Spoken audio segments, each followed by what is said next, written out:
নমস্কার বন্ধুরা, সুমি রান্নাঘরে আবারও একবার আপনাদের স্বাগত জানিয়ে আজকের শুরু করব ছানা পটলের রেসিপি। তো এই রেসিপিটি একবার হলেও আপনারা বাড়িতে ট্রাই করবেন, আশা করি আপনাদের খুবই ভালো লাগবে। আর আমার চ্যানেল যদি এখনও না সাবস্ক্রাইব করা থাকে তো অবশ্যই সাবস্ক্রাইব করে রাখার অনুরোধ রইল। তো চলুন রেসিপিটি দেখে নেওয়া যাক। প্রথমে আমি নিয়েছি 200 গ্রাম মতো ছানা। আমি 1 লিটার দুধ ভালো করে গরম করে লেবু রস দিয়ে ছানাটা কেটে নিয়েছি। এরপরে একটা মিক্সিং জারে নিয়ে নেব চিনেবাদাম। এখানে আমি পরিমাণ মতো চিনেবাদাম ভেজে খোসা ছাড়িয়ে নিয়েছি।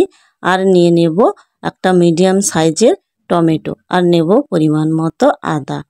আর এখানে নিয়ে নেব 2 চামচ পোস্ত। তো এখানে আপনারা কাঁচা লঙ্কাও অ্যাড করতে পারেন, আমার হাতের কাছে ছিল না তাই দিলাম না। এগুলো ভালো করে মিহি পেস্ট করে নেব।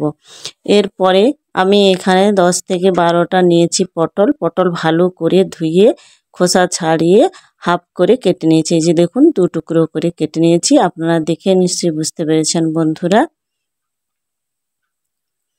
এরপরে রান্না করার জন্য গ্যাসে বসিয়ে দিয়েছি কড়া। গ্যাসটা অন করে দিয়ে দেব সরষের তেল। সরষের তেল খুব ভালো করে গরম হয়ে গেলে দিয়ে দেব কেটে রাখা পটলগুলো। পটলগুলো দিয়ে ভালো করে নাড়াচাড়া করে নেব। এরপরে দিয়ে দেব হাফ চামচ লবণ। এখানে হলুদ আমি দেব না, লবণ দিয়ে পটলটা ভেজে নেব। এখানে পটলটা আমি হালকা লাল করে ভাজবো। পটল ভেজে রান্না করলে পটলের টেস্ট কিন্তু দ্বিগুণ হয়ে যায়। এভাবে দেখুন, এভাবে হালকা লাল হয়ে ভাজা হয়ে গেছে। এরপরে পটলগুলো আমি কড়াই থেকে তুলে নেব।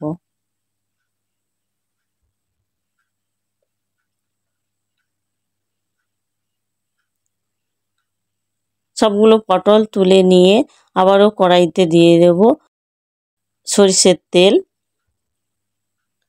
তেলটা গরম হয়ে গেলে দিয়ে দেব দারুচিনি, লবঙ্গ, আর দেব 2টো এলাচ মুখ ফাটিয়ে দিয়ে দেব। এই যে দেখুন, দিয়ে ভালো করে নাড়াচাড়া করে ভেজে নেব।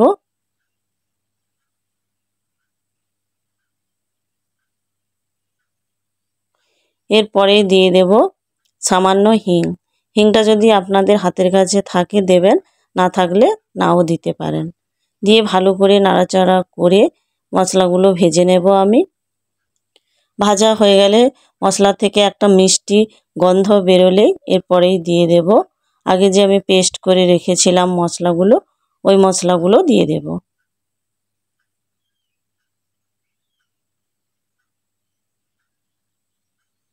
মশলাগুলো দিয়ে একদম লো ফ্লেমে এইভাবে নাড়াচাড়া করে কিন্তু আমি মশলাটা ভালো করে কষিয়ে নেব।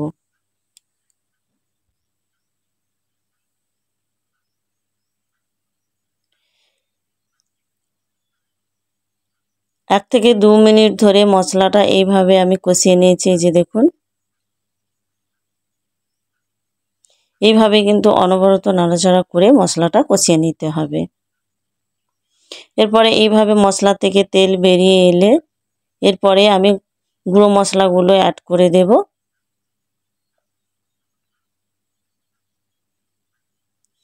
এখানে আমি দিয়ে দেব হাফ চামচ হলুদের গুঁড়ো, হাফ চামচ লাল লঙ্কার গুঁড়ো, হাফ চামচ ধনে গুঁড়ো, আর দেব হাফ চামচ জিরে গুঁড়ো।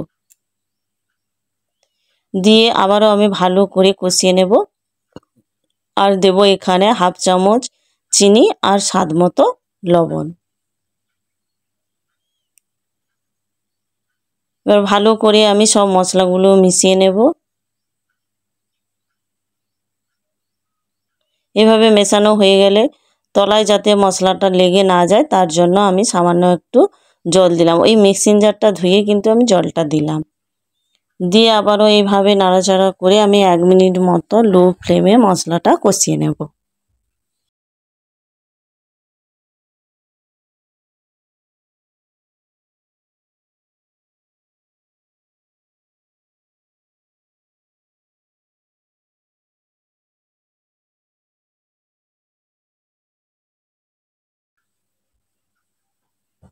যে দেখুন মশলা কষানো হয়ে গেছে। এরপরে আগে যে আমি পটলগুলো ভেজে তুলে রেখেছিলাম ওই ভাজা পটলগুলো দিয়ে দেব। দিয়ে ভালো করে মশলার সাথে নাড়াচাড়া করে মিশিয়ে নেব।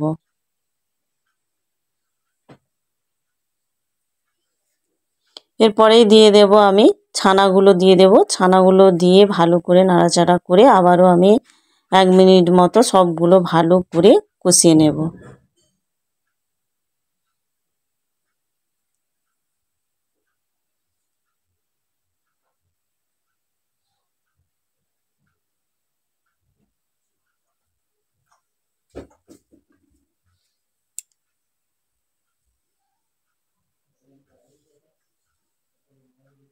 এইভাবে কষানো হয়ে গেলে এখানে আমি 2 কাপ জল অ্যাড করে দেব। এখানে খুব বেশি জল দেব না, কারণ গ্রেভিটা ঘন হবে, পাতলা হলে কিন্তু ভালো হবে না।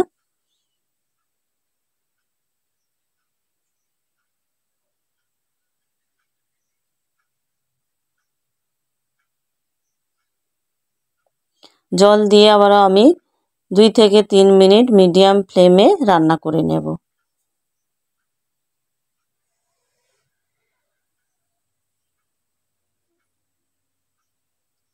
2 থেকে 3 মিনিট পরে এই যে দেখুন এইভাবে ঝোলটা ফুটে উঠেছে। এরপর নাড়াচাড়া করে নেব।